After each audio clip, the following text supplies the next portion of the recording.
السلام علیکم ورحمۃ اللہ وبرکاتہ۔ محترم ناظرین سامعین، ایک ساتھی نے سوال یہ کیا ہے کہ ابھی چونکہ حج کا مہینہ چل رہا ہے اور بہت سارے حجاج کرام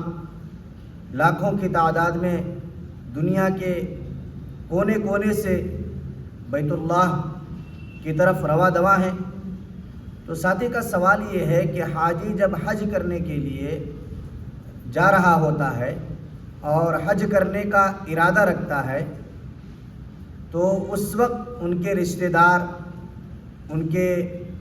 گھر والے، چاہنے والے حاجی کو یعنی حج پہ جانے والے احباب کو ہار پہناتے ہیں، پھولوں کا ہار یا پھر پیسوں کا ہار جاتے وقت میں بھی پہناتے ہیں، اور بعض دفعہ یہ بھی دیکھا گیا کہ جب حجاج کرام حج سے واپس تشریف لا رہے ہوتے ہیں تو ایئرپورٹ کے پاس یا پھر گھر آنے کے بعد انہیں ہار پہنایا جاتا ہے۔ تو ساتھی کا سوال یہ ہے کہ یہ ہار ڈالنا، پھولوں کا ہار ڈالنا، پیسوں کا ہار ڈالنا، یہ کہاں تک درست ہے؟ کیا اسلام میں اس کی اجازت ہے؟ کیا شریعت نے اس عمل کو جائز قرار دیا ہے؟ تو اس کا جواب یہ ہے کہ دیکھیے، حجاج کرام جو حج پہ تشریف لے جا رہے ہیں اور جو احباب انہیں ہار پہنانا چاہتے ہیں، ہار ڈالنا چاہتے ہیں، تو ان کا مقصد عام طور سے یہ ہوتا ہے کہ اپنی شان جتانا ہوتا ہے، لوگوں کی نگاہ میں اپنے آپ کو بڑا بننا ہوتا ہے اور بڑا بن کر کے دکھانا ہوتا ہے،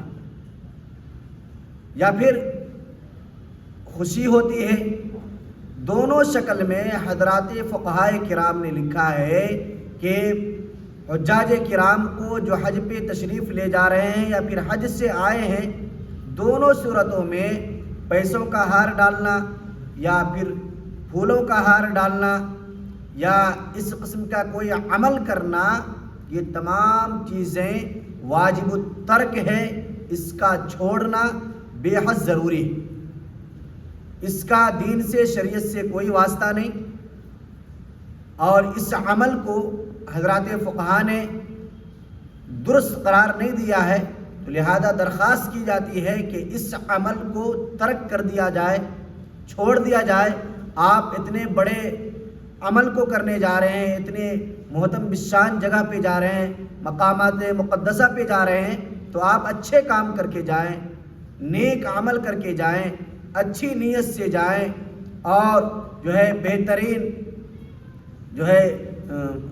نیت کے ساتھ، ارادے کے ساتھ، شوق اور جذبے کے ساتھ اللہ کے گھر تشریف لے جانے کی کوشش کریں۔ اور یہ جو پھولوں کا ہار والا سلسلہ ہے، پیسوں کا ہار ڈالنے کا سلسلہ ہے، اس کو چھوڑ دیں۔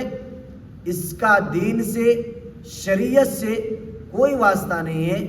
لہذا اس عمل کو چھوڑنے کی کوشش کریں۔ اللہ تعالیٰ سے دعا ہے اللہ تعالیٰ عمل کی توفیق بخشے۔